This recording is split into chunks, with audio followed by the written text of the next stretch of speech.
When you run a small business, you are regularly confronted with questions from customers about why you do the things you do.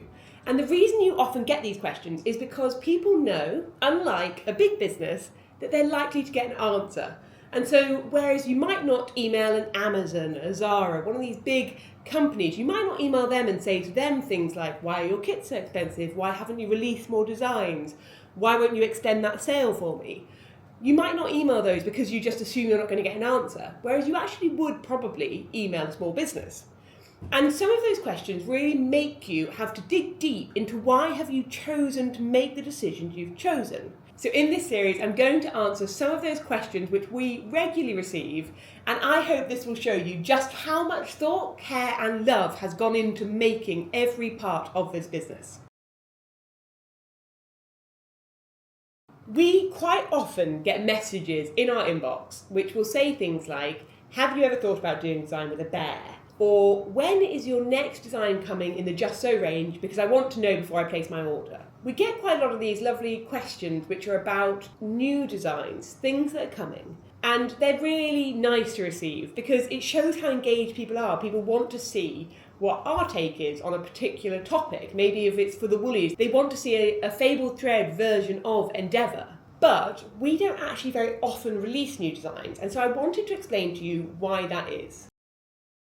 Now let me start by saying I have a list of designs I would like to do that is longer than my arm. The reason we don't launch a lot of new designs is absolutely not to do with the fact that we haven't got ideas. We have so many ideas, but what we don't have is a lot of time.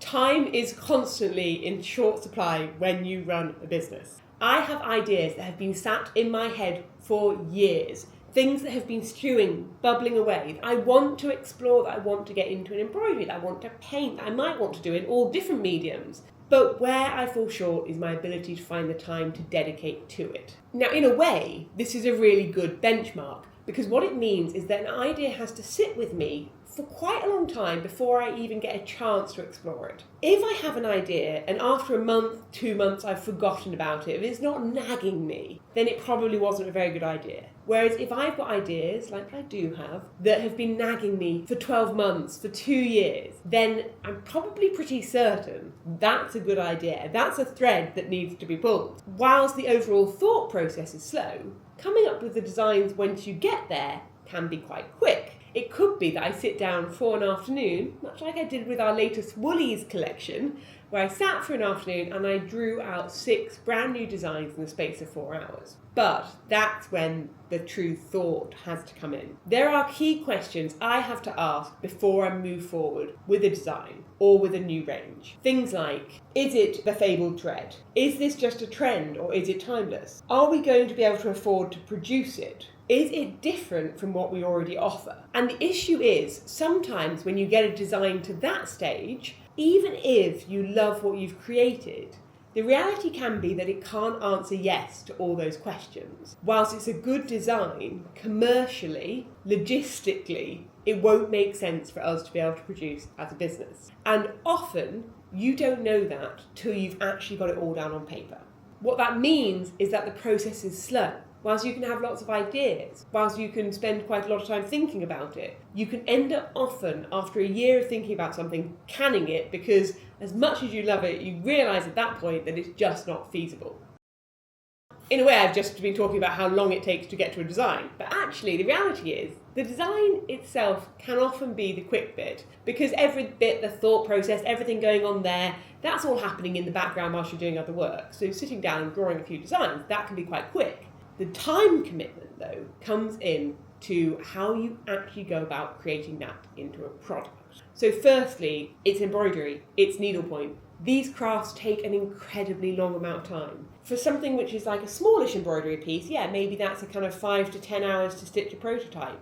But for a cushion, that can be 150 hours to stitch up as a prototype. You don't know until you've got it stitched whether it's actually a keeper or not. So think of that. Think of those hours that go into testing out that design. Over time, you get better at it. So over time, you get better at knowing that that's a really good drawing, and I can see exactly what that's going to look like once I put it in this colour palette and on this needlepoint canvas, that I don't need to wait till the prototype's finished before I go ahead and start creating kits from it. But you still have to have the time to get it to a prototype stage. And if that's embroidery, that means I'm stitching it. If that's needlepoint, that means we are paying test stitchers by the hour in order to stitch it for us. So there is a limit on how often this can happen. And that's particularly salient when, at the moment in the business, and as it probably will continue to be, it is only me doing the design. But it is also only me doing the business strategy, doing the admin, doing our finances, doing our marketing, writing our newsletters. I am doing everything else as well. So if I want to, say, design a new collection,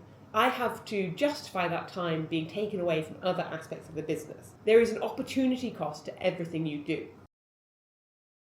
Okay, so supposing we have chosen a design we want to do and we have prototyped that design, we've got the finished samples, then what happens? Then you've got to write the instructions, you've got to film a how-to guide, you've got to edit those how-to guides, you've got to photograph everything that's going to go into the kit, you've got to, in certain cases, you've got to create brand new packaging, you've got to source all the different components, you've got to list it on your website, you've got to work out how you're going to market it. The time to create the design is just one tiny part of the overall process. The time spent creating the design, the time spent prototyping, that's the really fun time. Honestly, the bit when you sit down and record all the how-to videos, the bit when you're writing the instructions, that's less fun. And so you have to, though, allow for double the amount of time you're going to spend designing for all the admin sides of creating a kit. And that is the bit which can hold you back a lot on creating loads of designs.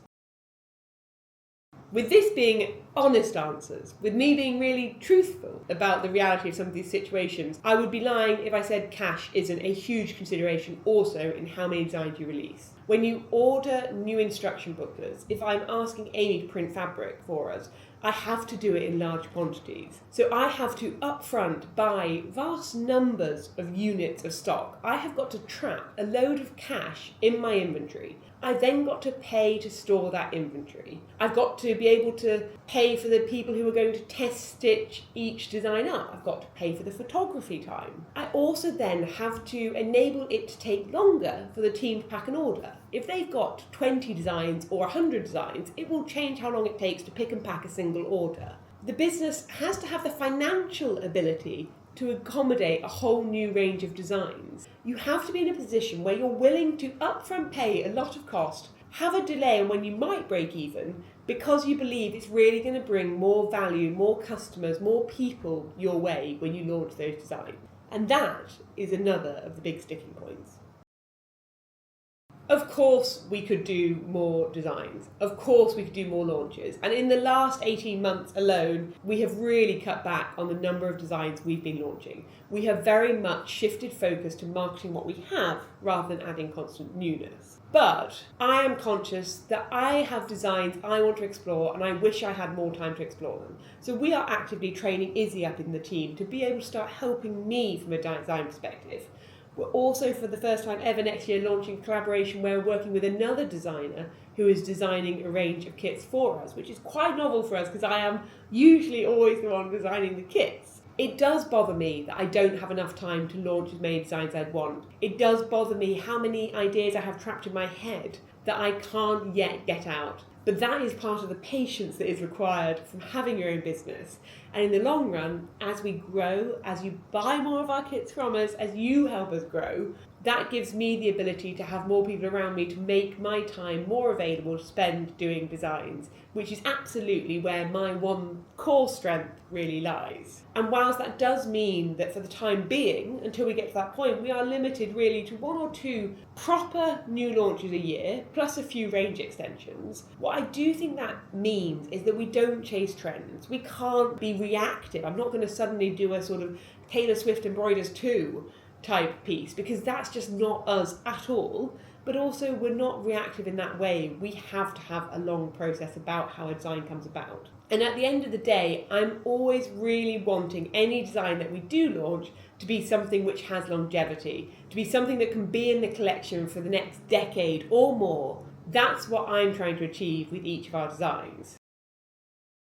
As a final thought, whilst I creatively might sometimes feel a bit frustrated by how slow we are at launching new designs, do we actually all need this constant level of newness? One of the reasons we switched our focus 18 months ago to just market what we already had versus keeping launching things is because of the fact we have over 70 different designs across loads of different skill levels. But in addition to that, we have hundreds of materials in our sewing supply shop, in our framing shop. We have virtual courses, we have all the resources for you to design your own pieces. So within all that, there are thousands of combinations of things you can create. Do we really need to be adding more? Or actually, do you need to be pushing yourself to design your own pieces? Do you need to be pushing yourself to create the thing that you wish I was going to create? If you have emailed me and said, hey, I'd love it if you did a Zodiac series, why don't you do that? Why don't you go and create it? Because that's what I want. I want you to explore the ideas that excite you as much as I want to explore the ideas that excite me. That's our ethos as a business. So whilst at the moment we may not be launching something new every month, we are launching in a way that feels really sustainable, where I think what we launch is really meaningful. And for the time being, that is something I'm really happy with.